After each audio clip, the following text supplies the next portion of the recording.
Vocês estão me ouvindo bem atrás? Amém? Está ouvindo aí, Fê? Amém? Então, vamos lá. Mateus 24, 29. E logo depois da aflição daqueles dias, o sol se escurecerá, a lua não dará sua luz, as estrelas cairão do céu e as potências do céu serão abaladas. Então aparecerá no céu o sinal do Filho do Homem. Todas as tribos da terra se lamentarão e verão o Filho do Homem vindo sobre as nuvens do céu, com poder e grande glória. E ele enviará os seus anjos com um rijo clamor de trombeta, os quais se ajuntarão os seus escolhidos desde os quatro ventos, de uma a outra extremidade dos céus. Aprendei, pois, esta parábola da figueira. Quando já os seus ramos se tornam tenros e brotam folhas, sabei que ele está próximo às portas. Em verdade vos digo que não passará esta geração sem que todas essas coisas aconteçam. O céu e a terra passarão, mas as minhas palavras não vão de passar. 36. Porém, daquele dia e hora,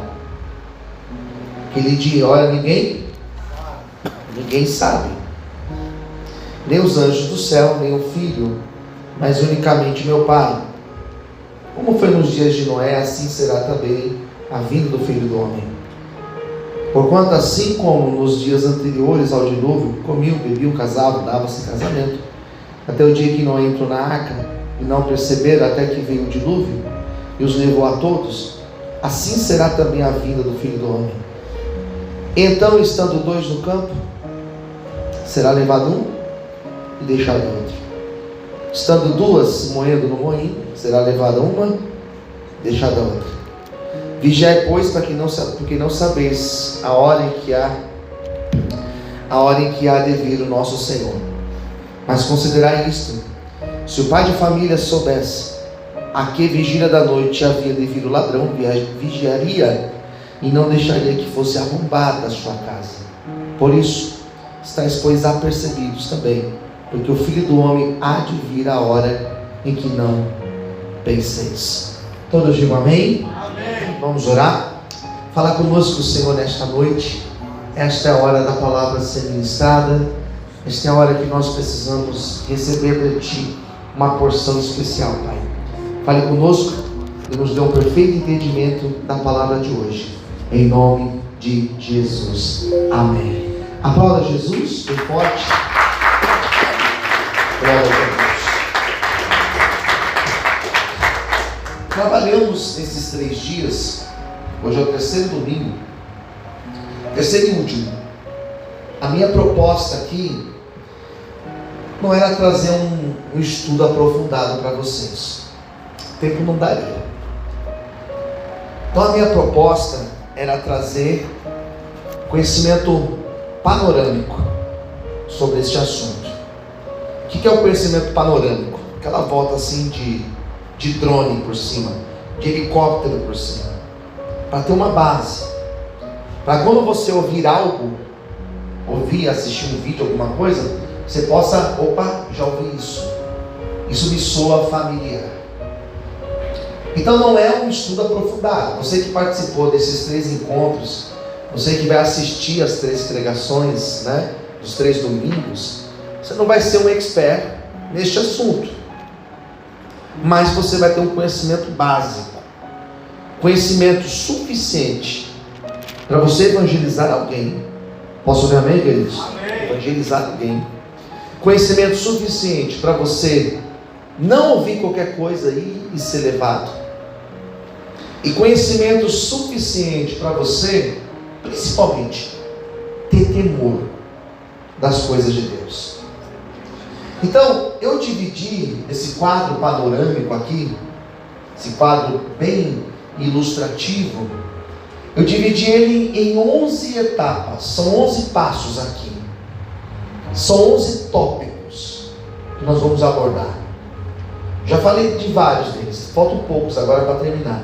Então são 11, hoje eu faço um panorama geralzão e finalizo com as últimas coisas que eu não tinha dito ainda para vocês. O que nós sabemos sobre esse período? Primeira fase é a fase chamada era atual. Era atual. É o nosso momento. E quando que começa essa fase? Essa fase começa lá atrás. Apóstolo Paulo, falando sobre a volta de Jesus, sabe o que ele chegou a dizer? E nós que estivermos vivos, seremos arrebatados nos ares. Porque Paulo imaginava que era para aquele momento ali, esses fatos. Quem entendeu, diga amém. Amém. Que a volta de Jesus seria para aquela turma mesmo. Paulo acreditava nisso. A Igreja Católica Romana, eles acreditam que esses ensinamentos que eu trouxe de Mateus 24 já aconteceram. Anos 70 depois de Cristo, quando o templo de Jerusalém foi destruído por Nero. Os judeus foram muito perseguidos, mortos, então eles pensavam que já era cumprimento disso. Mas a conta não fecha, porque o texto fala que o sol escureceu, que a lua perdeu seu brilho, e isso não aconteceu. Isso não procede. Não existe nenhum relato histórico de que isso possa ter acontecido em algum momento da história. Então, queridos, preste muita atenção. Era atual, é a nossa era. O que nós vamos ver? Nós aqui como igreja vamos presenciar. Primeiro, os sinais da volta de Jesus. Estes sinais, eles são do nosso momento. Quais sinais? São vários. Jesus falou de alguns aqui para a gente. Ele falou, por exemplo, para nós olharmos, prestarmos atenção na sociedade. O amor da sociedade esfriar. O aumento de guerras e rumores de guerras. Nós estamos vivendo isso já. A sociedade vai mostrar que Jesus está voltando exatamente por esses colapsos que nós temos visto. Ao se tratar de guerras, de corrupção, a se falar de avanço científico. A sociedade tem vivido hoje um grande avanço científico, por um lado, né? Jesus falou, preste atenção na sociedade. 2, preste atenção na natureza. Ou seja, a natureza mostra que Jesus está voltando. As catástrofes naturais, o aquecimento da terra, o sol cada vez com seus raios de forma mais intensa sobre a terra, maremotos, terremotos, o avanço no nível dos mares sobre a terra. Esses sinais nós já estamos vendo. Jesus falou, observe que nesta época a natureza vai mostrar os sinais, a sociedade mostrará os sinais, e em terceiro lugar, a igreja será o grande semáforo de Deus, o grande termômetro de Deus. Como que vai ser a igreja da época do arrebatamento? Uma igreja cheia de falsos profetas, falsos ensinos, igreja mais interessada nas coisas da terra do que nas coisas espirituais. Quem está entendendo, diga amém. Não é uma igreja avivada. Tem gente que acha que vai ser avivada. Não. É uma igreja que vai apostatar da fé. O que é apostatar da fé? Deixando os verdadeiros ensinamentos de Jesus e se afastando dos verdadeiros ensinamentos. Nós já estamos vivendo isso. Falsos profetas tem de monte. Falsos mestres, falsas teologias tem de monte. As igrejas mais cheias da atualidade são igrejas mais distantes da verdadeira pregação da palavra do Evangelho. Não tenha dúvida nenhuma disso. Não tenha dúvida. Nós estamos vivendo os últimos momentos. Então o que nós vamos ver? Nós, esses sinais acontecendo, e nós vamos viver aquilo que a Bíblia chama de arrebatamento da igreja. A divisão entre o tempo atual para o período da tribulação, que é aquele ciclo ali, a divisão se chama arrebatamento da igreja. Nós somos aqueles que vão presenciar o arrebatamento. Posso ver amém, queridos? Amém. Arrebatamento não é a segunda vinda. O que é arrebatamento? Qual que é a diferença de arrebatamento e segunda vinda? As pessoas confundem isso. Arrebatamento é um rapto, abrir e fechar de olhos. Quem entendeu, diga amém. Amém. Acho que precisa mexer no cabo lá em cima. Você quer mexer para mim, por favor? É o meu, primeiro cabo ali. Caiu o microfone. O que é o arrebatamento da igreja, queridos? É aquilo que nós, se nós estivermos vivos até lá, nós vamos presenciar. Diferente da segunda vinda, que todo olho verá, arrebatamento vai ser um rapto. Som, tá bom, ótimo. Arrebatamento vai ser algo rápido. A igreja será arrancada da terra. Posso ouvir um amém, queridos? Amém. Deixa eu só baixar um pouquinho aqui, porque agora ficou muito alto. Glória a Deus. Pronto. Vai ser algo rápido. Vai ser algo que somente a igreja vai perceber. Jesus falou: 2 estarão no campo, um vai ser levado, o outro fica. 2 estarão numa cama, de repente um é levado e o outro fica. A nossa roupa ficaria. O que vai acontecer quando a igreja for arrebatada? Primeiro, os justos, aqueles que servem a Deus, aqueles que fazem parte do corpo místico da igreja, eles vão desaparecer da terra. Posso ouvir amém, queridos? Amém. Se o arrebatamento for agora, o que acontece, pastor? Primeiro, os fiéis a Deus desaparecem. Segundo lugar, o que vai acontecer? Os mortos, desde a fundação do mundo, que morreram com Deus, aqueles que reconheceram Cristo como Jesus, esses mortos ressuscitarão. Os outros mortos ainda não, somente os justos. Quem entendeu, diga amém. Eu estou explicando isso melhor porque me perguntaram. Uma das perguntas que chegaram para mim: quem morre com Cristo desde a fundação do mundo, quando Jesus vier arrebatar a igreja, vai se encontrar com Jesus nos ares. Então o que acontece? A igreja arrebatada, nós encontramos com Jesus, os mortos em Cristo encontrarão com Jesus, e lá no céu acontecem 2 coisas. Quantas coisas eu disse? 2 coisas. Meu Deus, hoje vai ser guerra. Hoje agora vai, estava aberto ali. 2 coisas vão acontecer no céu. Primeira coisa, quando tiver esse encontro nos ares, vai iniciar o que a Bíblia chama de bodas do Cordeiro.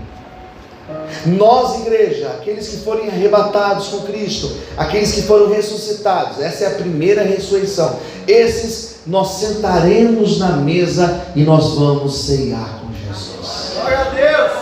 2 coisas. Primeiro, bodas do Cordeiro. E segundo, vai acontecer um julgamento. Quem vai ser julgado? Todos os salvos. Só que não é um julgamento, você vai para o inferno. Não. Ali só tem salvos. Esse julgamento se chama julgamento dos santos. Vai ser o nosso galardão. Então eu vou me apresentar perante Deus. Deus vai falar assim: você é o Luciano, né? Vem cá. Cadê as obras que você realizou? E eu vou mostrar as minhas obras para Jesus. E as minhas obras serão queimadas. As minhas e as tuas também. Posso ver amém, queridos? As nossas obras serão queimadas. A Bíblia fala que existem obras de madeira, feno e palha. Se essas obras passarem no fogo, elas desaparecem. Existem obras que são como ouro, prata, pedras preciosas. Se essas passarem pelo fogo, elas permanecem intactas. Então as nossas obras serão provadas. Danilo, cadê as tuas obras? Danilo vai mostrar. Deus vai falar: olha, isso daqui você fez com amor. Você fez com o seu coração inteiro. Isso aqui foi aprovado. Essa daqui não, essa daqui você fez por obrigação. Foi bater no cartão lá na igreja. Isso aqui não vale. Essas daqui foram válidas, essas daqui não. E nós seremos recompensados, galardoados pelas nossas obras. Quem entendeu, diga amém. Então, se Jesus arrebata a igreja agora, o que acontece? Os santos desaparecem, os mortos em Deus ressuscitam, bodas do Cordeiro e julgamento dos santos. Quem entendeu, diga amém. Inicia-se um segundo período. Como que chama esse período? Grande tribulação. Como que chama? Grande tribulação. Quantos anos a grande tribulação? 7 anos. 3 anos e meio falsa paz, 3 anos e meio de grande tribulação. 3 anos e meio Satanás vai governar sobre a terra, anticristo, fará paz com a terra, vai estar tudo bem. E os últimos 3 anos e meio vai perseguir. Esse período da tribulação é um período que as pessoas também têm várias dúvidas. O que vai acontecer na terra? Sabe o que vai acontecer? Catástrofes naturais. A ira de Deus, o castigo de Deus virá sobre a terra. A Bíblia fala que as taças da ira de Deus serão derramadas sobre a terra. As trombetas da ira de Deus serão tocadas sobre a terra. 7 selos serão abertos, os selos da ira de Deus. O que vai acontecer, pastor, nesse período?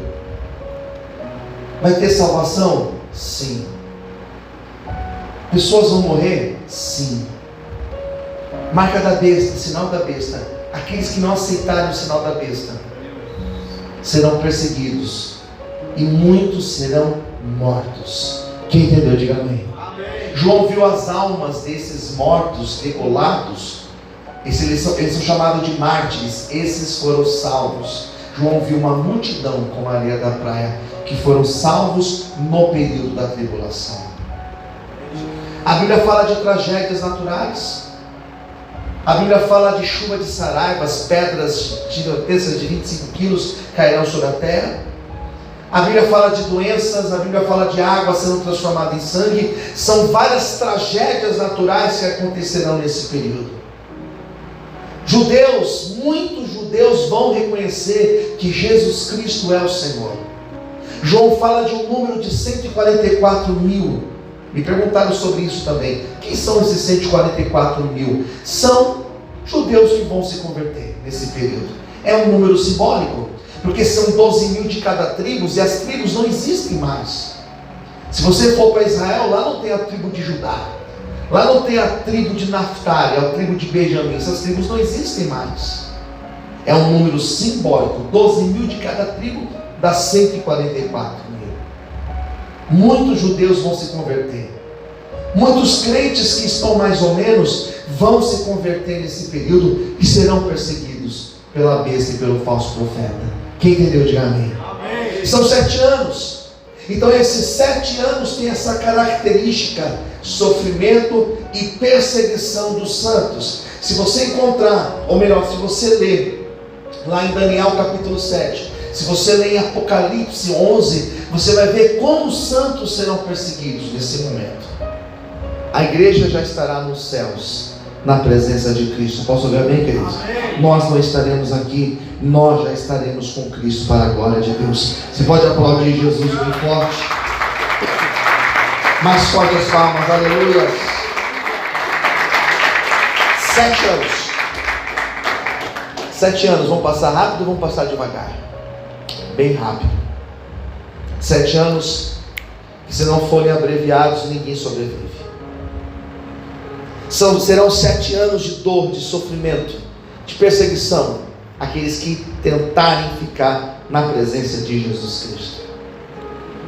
Depois de 7 anos, acontece um terceiro episódio aqui. E esse episódio que acontece, esse sim, é chamado de segunda vinda de Jesus. Diferente do arrebatamento, a segunda vinda, diz a Bíblia, que todo olho verá. Se o primeiro foi um rapto, como um ladrão que vem de noite e leva, o segundo não. Vai ser lento. Jesus vai aparecer nas nuvens. Todo joelho se dobrará reconhecendo que Jesus Cristo é o Senhor. O que acontece na segunda vinda? A igreja que já está na glória, ela vem com Jesus. e nós vamos governar sobre a terra. Aleluia. O que acontece com a segunda vinda? Acontece uma batalha chamada Batalha do Armagedon. Quem já ouviu falar desse nome? Diga amém. Amém. Armagedon. O que é isso, pastor? É uma batalha que vai acontecer. Quando Jesus vier na segunda vinda, vai ter uma batalha contra o falso Cristo, o falso profeta, o anticristo. E essa batalha do Armagedon, diz a Bíblia que Satanás será preso, acorrentado por 1000 anos. Jesus vence essa batalha do Armagedon. Nós estaremos com Cristo. A Bíblia fala que essa terra aqui, que hoje nós habitamos, essa terra será curada, ela será restaurada, porque no período da grande tribulação vai existir uma grande destruição sobre essa terra, mas no milênio, nesses 1000 anos, essa terra será restaurada. Posso ouvir amém, queridos? Amém. Jesus vai vir governar nessa terra. Nós, igreja de Jesus, nós vamos governar junto com Jesus. Os anjos virão com Jesus e estarão aqui nessa terra. Glória a Deus. Os animais selvagens hoje que a gente vê de longe, vê no zoológico, vê de longe, os animais selvagens vão habitar conosco de forma harmoniosa. Sabe aqueles desenhos da Testemunha de Jeová, aqueles folhetinhos? Está lá a família comendo maçã, leãozinho perto, vai ser assim. Nós vamos viver em harmonia com a natureza e com Deus. Glória a Deus. Posso ouvir um glória a Deus, queridos? Glória a Deus. Vamos reinar aqui com Jesus 1000 anos. Sobre esses 1000 anos existem algumas divergências teológicas. Existem aqueles que são chamados amilenistas. O que significa amilenistas? Eles acreditam que nós já estamos vivendo o milênio. Eu debati uma vez com um bispo conhecido aqui no Brasil, sobre o milênio. Porque eu acredito teologicamente que o milênio é um período literal. Vai existir literalmente esse período. Ele falou, não, nós já estamos no milênio. Eu falei, ô bispo, a conta não fecha. Quando que começou o milênio? Ele falou, quando Jesus veio a primeira vez. Eu falei, não, bispo, já faz mais de 2000 anos. Não tem como. Milênio é 1000 anos. Quem entendeu, diga amém. Já tem quase 2000 anos. E outra, para o milênio começar, Satanás tem que estar como? Tem que estar como, gente? Preso. Falei, Satanás está solto.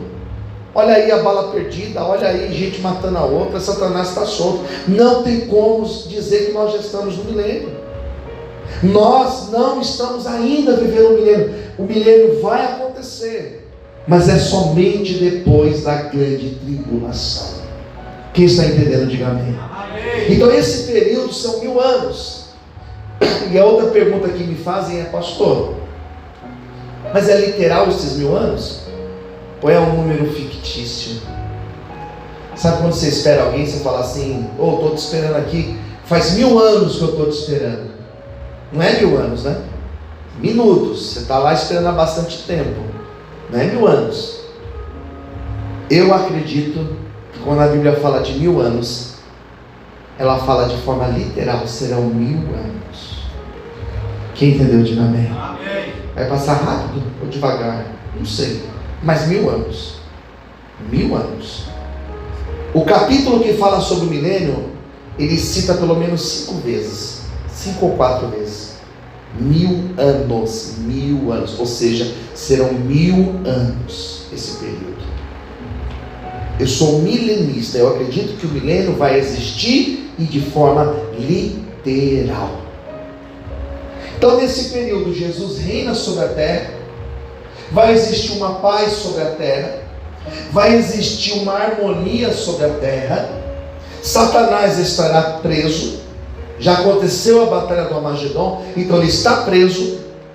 E depois de 1000 anos, 1000 anos depois, acontece um outro recorte na história. Posso ouvir amém, queridos? Amém. O que acontece?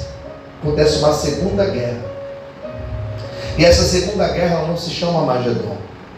Essa segunda batalha se chama Gog e Magog. Gog e Magog. E essa batalha, diz a Bíblia, que Satanás será solto. Quando ele for solto, diz a Bíblia, que ele volta a habitar na terra. E pelo incrível que pareça, alguns seguirão Satanás. Como é que pode, pastor? Como é que pode? Alguns seguindo Satanás, depois de tudo. Pois é, queridos, como é que pode? É igual nós pensarmos, como é que pode, né? Hoje em dia o Espírito Santo habita entre nós. E como é que pode ter gente que não aceita Jesus como Senhor e Salvador? Isso é incrível também. Quem concorda, diga amém. Amém. Que pode isso? É a mesma coisa de nós falarmos, como é que pode, na época de Noé, eles não entraram na arca? Como é que pode? Satanás será solto por pouco tempo, diz a Bíblia. E nesse pouco tempo, ele vai atrair pessoas para si. Não estou dizendo igreja, não estou dizendo eu e você. Eu estou dizendo daqueles remanescentes que ficaram na terra. Alguns seguirão Satanás. E eles farão guerra contra Jesus. E diz a Bíblia que essa guerra, chamada Gog e Magog, Jesus vencerá Satanás. E a Bíblia diz que ele vai destruir Satanás com o sopro da sua boca, com o seu soprar. Satanás será destruído e lançado no inferno para a glória de Deus. Você pode aplaudir esse Jesus maravilhoso? Aplauda Jesus mais forte, aleluias. Satanás será solto. Vai existir a guerra, essa batalha final. Daí acontece, queridos, uma série de outros fatos. Eu vou tentar explicar para vocês bem rapidamente. Primeiro, o inferno existe. Quem entendeu, diga amém. Amém. Só que o inferno não é um lugar físico. O inferno não é um lugar que você pode apalpá-lo. Existia uma crença antiga que o inferno ficava no centro da terra. Então se você cavasse, você chegava lá no inferno. Misericórdia. O inferno não é um lugar físico, não é o centro da terra. O inferno é um lugar espiritual. Quem entendeu, diga amém. Amém. O inferno existe, ele é espiritual. Já tem gente no inferno? Não. O inferno será inaugurado. Não existe ninguém lá ainda. A Bíblia fala que quem vai ser lançado em primeiro lugar, se nós acreditamos na Trindade, Pai, Filho e Espírito Santo, existe uma trindade satânica. Satanás, o anticristo e o falso profeta. Eles que vão inaugurar o inferno. O inferno ainda não foi inaugurado. Glória a Deus.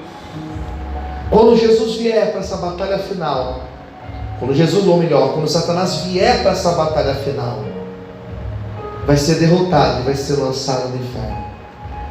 Acontecerá a segunda ressurreição. Lembra da primeira ressurreição? No arrebatamento? Quem lembra, diga amém. Amém. Santos arrebatados. Na segunda ressurreição, quem que vai ressuscitar? Todos que morreram desde a fundação do mundo sem Deus. Todos que recusaram a Cristo, eles serão ressuscitados. Todos serão ressuscitados. E diz a Bíblia que todo joelho se dobrará perante Jesus. Ou seja, se a pessoa em vida não quis se dobrar e reconhecer Jesus como Senhor, chegará um dia, ainda que seja no juízo final, que ela vai reconhecer que Jesus Cristo é o Senhor e Salvador para todos sempre. Você pode aplaudir esse Jesus maravilhoso, aleluia. Glória a Deus. Segunda ressurreição, Paulo vai dizer o seguinte: bem-aventurado aqueles que participam. João vai dizer: bem-aventurado aqueles que participam da primeira ressurreição, não da segunda. Porque esses que vão ressuscitar, todos eles serão julgados. Todos serão julgados. Inclusive Satanás será julgado. Só que esse julgamento não é igual ao nosso, galardão, suas obras. Não. Esses serão julgados e condenados ao fogo do inferno. fulano de tal, você está sendo julgado e condenado por conta disso, disso, disso, disso, e será condenado ao inferno. Todos, desde a fundação do mundo, que não andaram com Deus. Quem entendeu, diga amém. Amém. Algumas verdades precisam ser ditas sobre esse período. Primeiro, acreditamos que a alma ela é eterna. Esse julgamento, ele é chamado de julgamento final, ou juízo do trono branco. Não sei se você consegue enxergar daí onde você está, mas tem um trono ali, juízo do trono branco. Esse é o julgamento final. A alma, ela é eterna. Aqueles que são adeptos do adventismo, os adventistas acreditam que a alma adormece, que a alma dorme, e eles acreditam que a alma deixa de existir. A pessoa paga os pecados, depois que ela paga os pecados, a alma desaparece. Não, a alma é eterna. Corpo físico, temporário, alma eterna. Espírito volta para Deus, corpo, alma e espírito. A alma presta contas perante Deus. Quem entendeu, diga amém. A alma é eterna. Aqui, queridos, quando acontece esse julgamento do trono branco, inicia-se o que nós chamamos de eternidade. Nós viveremos eternamente. Aquele que morreu com Deus, aquele que morreu com Cristo, viverá eternidade na presença de Cristo. Posso ouvir amém, queridos? Amém. Quem morreu sem Deus, viverá a eternidade longe de Deus, no inferno. É muito interessante, porque algumas pessoas acreditam em tudo, em Deus, em anjo, até nos demônios, mas muitos não conseguem acreditar. Como é que pode? E Deus, sim, queridos, é o que a Bíblia ensina, eternamente. Daí levanta-se uma outra questão, porque as pessoas me perguntam isso: pastor, e aqueles que não tiveram encontro com Jesus? Ou aqueles que não foram evangelizados? Já parou para pensar nesses? Não foram evangelizados, morreram sem nunca ouvir falar de Jesus. E aqueles que são mentalmente incapazes, porque todo ser humano é pecador. Quem entendeu, diga amém. Criancinha é pecadorzinho, é pecador. O velho é pecador, mas é bonzinho, é pecador. E os mentalmente incapazes, aqueles que mentalmente não correspondem. Queridos, o que eu penso teologicamente, o exemplo que eu dei hoje de manhã, eu não posso exigir que uma criança, um bebê, carregue um piano dali para cá. Não tem como eu chegar com uma criança, chegar para o Levi, pega esse piano e carrega para cá. Ele não aguenta. Agora imagina se eu falo para ele: Levi, leva, e se você não levar, você vai ser jogado no inferno. Não faz sentido. Então o que eu penso? Que esses que não foram evangelizados, que não tiveram a oportunidade que eu tenho, que você tem, serão julgados por Deus, segundo os critérios de Deus, segundo aquilo que eles puderam corresponder a Deus, porque Deus, ele é justo. Posso ouvir amém, queridos? É o que eu creio. Serão julgados dentro do critério de Deus. Como que Deus vai julgar isso? Como que Deus vai pesar isso? Não sei. Porque as pessoas argumentam: pastor, Jesus não é o único caminho? Sim.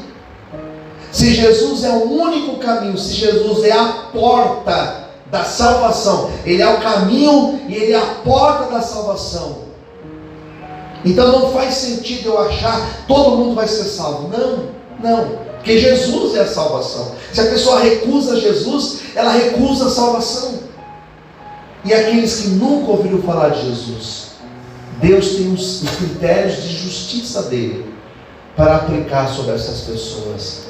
Porque Deus não vai exigir que uma criança carregue um piano de um lado para o outro, sendo que ela não tem condições de corresponder esse chamado de Deus. A diferença, queridos, minha e tua para essas pessoas é que nós podemos corresponder. Você pode negar o chamado de Jesus, você pode recusar o chamado de Jesus, você pode pular fora do chamado de Jesus, mas aí você tem autonomia e você responde por isso. Agora, esses nunca ouviram falar de Jesus. Deus sabe como julgá-los. Quem entendeu, diga amém. Amém? Pode aplaudir Jesus por isso? Aleluias! Aplauda Jesus. Então, para terminar, queridos, para terminar, era atual, grande tribulação, segunda vinda, milênio, depois do milênio, batalha Gog e Magog, juízo final e eternidade. Esta pregação, qual que é o intuito dela? Te dar esse conhecimento básico aqui. Posso falar amém, queridos? Amém. Conhecimento. Mas não é só isso não. É despertar dentro de nós temor a Deus. Jesus está voltando, igreja. E não tem como a gente ouvir uma pregação como essa. Pregações assim que a gente tem ouvido nesses últimos domingos e ficar na inércia e ficar de braço cruzado. Jesus está te chamando. Eu tenho uma obra na tua vida.